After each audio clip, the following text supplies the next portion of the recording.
What are you dreaming about? Explore what you're really dreaming about so you can lose your fear. Some of you say the word, but it's not a value. Some of you say the word because you know coach want to hear the word, but you are not relentless. Don't take the short road. Go the longer road. Don't make it convenient. Make it uncomfortable. What are you dreaming about? Explore what you're really dreaming about so you can lose your fear. You're afraid to open your business because if your business fails, you'll lose the money you saved, and you won't open your business because you might lose your job when your boss finds out. Dream bigger. Dream of what opening that business could do for you. The feeling of freedom that you would have, the extra money you could make, what you could do for your family, the things you could leave a legacy of. Maybe your dream ain't big enough. Maybe you got the dream of owning a large company. Maybe a mom and pop store. Maybe you dream of climbing the corporate ladder. Maybe you're dreaming of becoming the supervisor or the CEO of the company. You got the dream so big that if this dream don't happen, you'll be miserable. Some of you say the word, but it's not a value. Some of you say the word because you know coach want to hear the word, but you are not relentless. You just say the word. You repeat what you hear. But when you get to a point where you make a decision to be relentless, there are things that people who are relentless get that people who are not, they don't get. So what coach is telling you, if you really want to be a national champion, you have to make a decision. And I made some different decisions. At 30 years old, I got my first degree. And all my little homies who I got in trouble with, I don't know where they are, but my mama, after all those years, guess who came? The people on the paper. Guess who drove 779 miles from Detroit, Michigan to Huntsville, Alabama to see her baby graduate. And let me tell you something, I was 30 years old with 2 kids. And my mama screamed like I had graduated on time. Once you can do that, you can press through your fears. You can move forward. You can get on with it. I'm telling y'all, I was taught this. Dream so big that you can't imagine your life without living your dream. And then guess what? You supply the fortitude, the strength, and the courage to face your fear and move on with your life. Dreams is the key to overcoming your fear.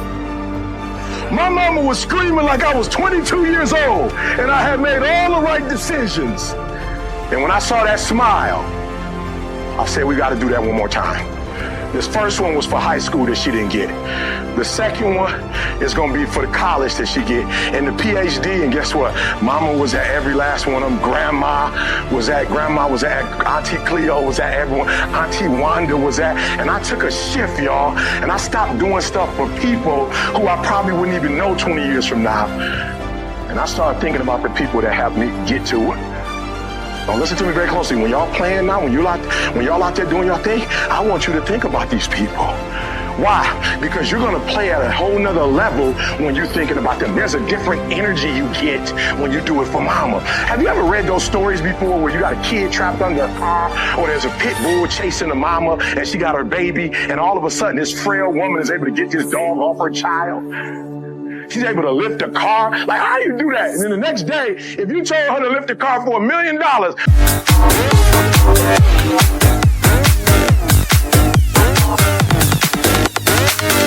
Let me break it down.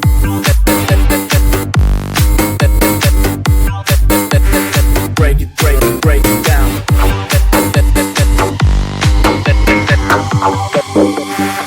Em được ngã lưng lên một chút.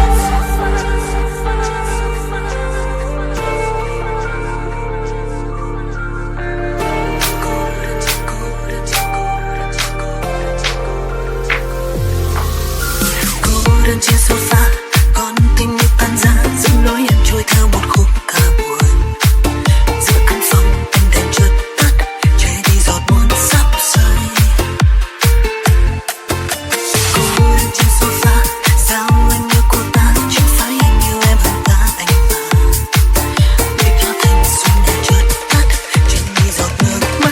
without her baby being under there. I promise you she couldn't do it. Why? The adrenaline that we get when we do something for a loved one is a different energy you get when you're doing something just for a score.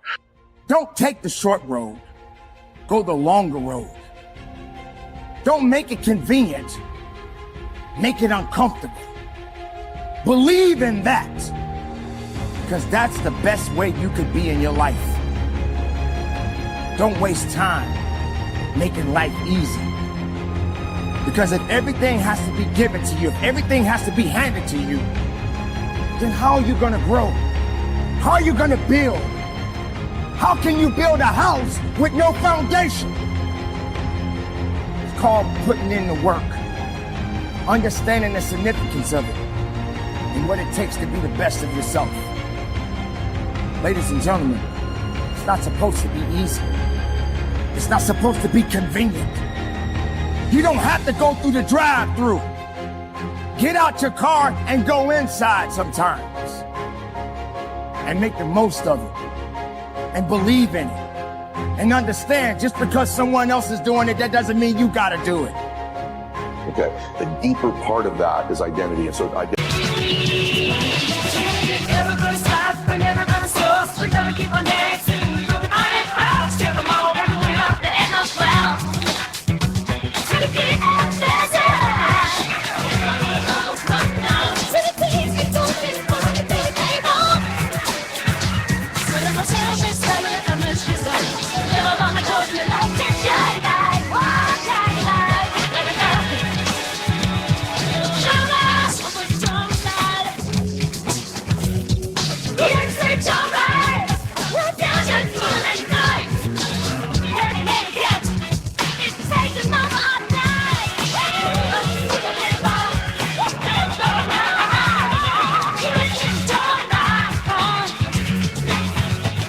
Let's keep it finished now. Let's go start. identity is very much like a thermostat sitting on a wall, right? This is important. Once that temperature is set at a certain degree, everything in the world externally can hit it, and you will find a way to get that temperature. So even in this house, let's say it's set at 80 degrees. If we opened up all the doors and cold air, just the worst things in life, the blizzard of life came in, the thermostat will kick the heater on and it will regulate this room back to 80 degrees. The reverse is also true. It's a super hot day. Great things are happening in your life. It's getting hotter and hotter and hotter. If you're at 80 degrees, that internal thermostat will find a way over a window of time to cool your life right back down to 80 degrees again. So the key, the secret key is to be able to shift that identity. 90, 100, 120. So some of the ways, strategies to do that are very simple. One is if let's just say financially, you're a 200 degreer and I'm an 80 degreer. If I'm in your proximity over and over and over and over again, you will heat my identity up somewhere in between mine and yours to 150 degrees. Same in fitness, same in everything. So the more you can layer in multiple people, the stronger and stronger that force is. So that changes our thermostat through association. It's a huge, huge, huge, huge thing. People say you are who the 5 people you hang around. This is why. They adjust your thermostat. You may think that easy is good, but easy is not good.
Go through the tough times so you can celebrate the good times.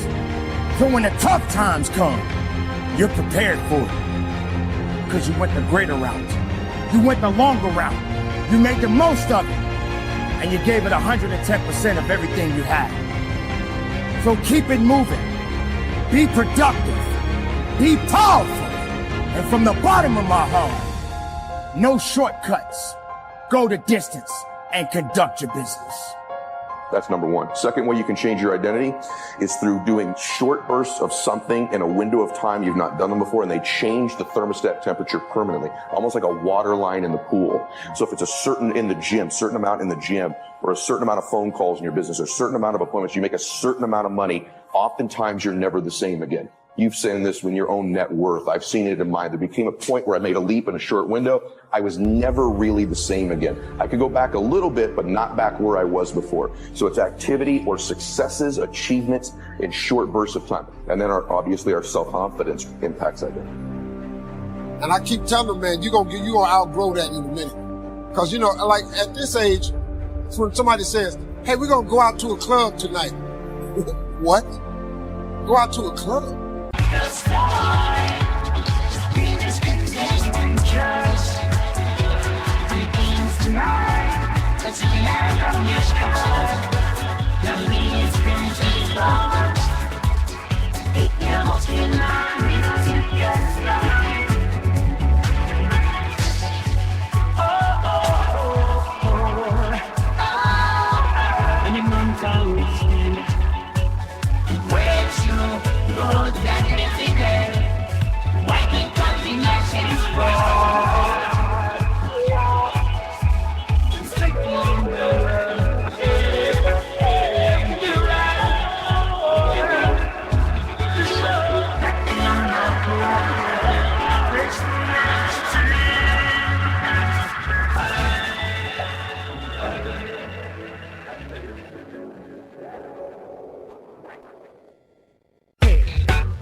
It don't make no sense to you now, because you're over that. But it takes a minute for them to understand. It's sad.